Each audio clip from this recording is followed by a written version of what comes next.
শীতে গাইবান্ধায় বেড়েছে ঠান্ডাজনিত রোগের প্রকোপ। জ্বর, সর্দি, ডায়রিয়া সহ শীতজনিত রোগে বেশি আক্রান্ত হচ্ছেন শিশু ও বয়স্করা।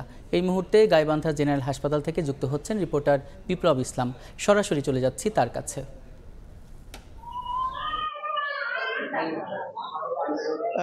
রাতে কনকনে শীত এবং সকাল থেকে কিন্তু আবারও স্বাভাবিক আবহাওয়া বিরাজ করায় গাইবান্ধায় কিন্তু এই যে শীত, সেই শীতের কারণে কিন্তু শীতজনিত রোগীর সংখ্যা বেড়েছে। আমরা জেনেছি যে জেলা সদর হাসপাতাল এবং উপজেলা হাসপাতালগুলোতে কিন্তু ব্যাপক পরিমাণ রোগী ভর্তি হচ্ছেন। আমি এই মুহূর্তে আছি গাইবান্ধা জেনারেল হাসপাতালের ডায়রিয়া ওয়ার্ডে। এই ডায়রিয়া ওয়ার্ডের যদি কথা বলি, যে এখানে কিন্তু এই গাইবান্ধা জেনারেল হাসপাতালের 20 জনের ধারণ ক্ষমতা থাকলেও এই হাসপাতালটিতে কিন্তু গত এক সপ্তাহের তথ্য বলছে যে প্রতিদিন অন্তত 50 জনের উপরে কিন্তু রোগী ভর্তি থাকছে।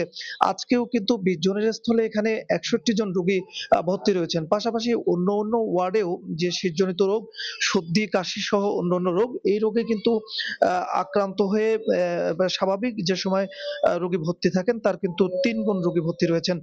হাসপাতাল কর্তৃপক্ষ যেটি বলছে যে গেল প্রায় 1 সপ্তাহ থেকে এই ধরনের রোগীরা কিন্তু নিয়মিত আসছেন। তারা যেটি বলছেন যে স্বাভাবিক সময়ে হাসপাতাল গুলোতে যে পরিমাণ রোগী আসে তার চেয়ে প্রায় ৩ গুণ রোগী কিন্তু প্রতিদিন ভর্তি হচ্ছেন এবং রিলিজ নিচ্ছেন।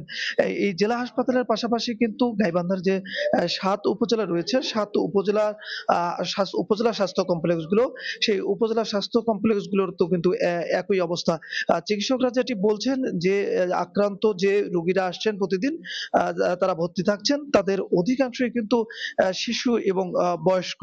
তারা যেটি বলছেন যে শীতজনিত কারণে তারা সঠিক পরিচর্যা না নেয়ার কারণে এবং শীতজনিত নানা জটিলতায়, ভাইরাসজনিত কারণে, রোটা ভাইরাসজনিত কারণে কিন্তু এইসব রোগ বেশি হচ্ছে। তারা যেটি বলছেন যে এই রোগ থেকে রক্ষার জন্য তাদের শীতকালীন যে অতিরিক্ত পরিচর্যার কথা বলছেন শিশুদের বাসি খাবার না দেয়া এবং ঠান্ডা খাবার না দেয়ার পরামর্শ তারা দিচ্ছেন। তারা যেটি বলছেন যে শীতকালীন অতিরিক্ত রাতে কনকনে রাতে কনকনে শীত হওয়ার কারণে এবং দিনে কিন্তু স্বাভাবিক তাপমাত্রা থাকার কারণেই এই রোগ বেশি হচ্ছে। যে কারণে তারা কিন্তু শিশু এবং বয়স্কদের অতিরিক্ত পরিচর্যা নিতে বলছেন। প্রত্যেকটি হাসপাতালে দেখা যাচ্ছে যে 50 শয্যা বিশিষ্ট যে হাসপাতালগুলো, সেগুলোতেও কিন্তু 100-র অধিক রোগী ভর্তি থাকছেন বলে হাসপাতাল কর্তৃপক্ষ বলছেন।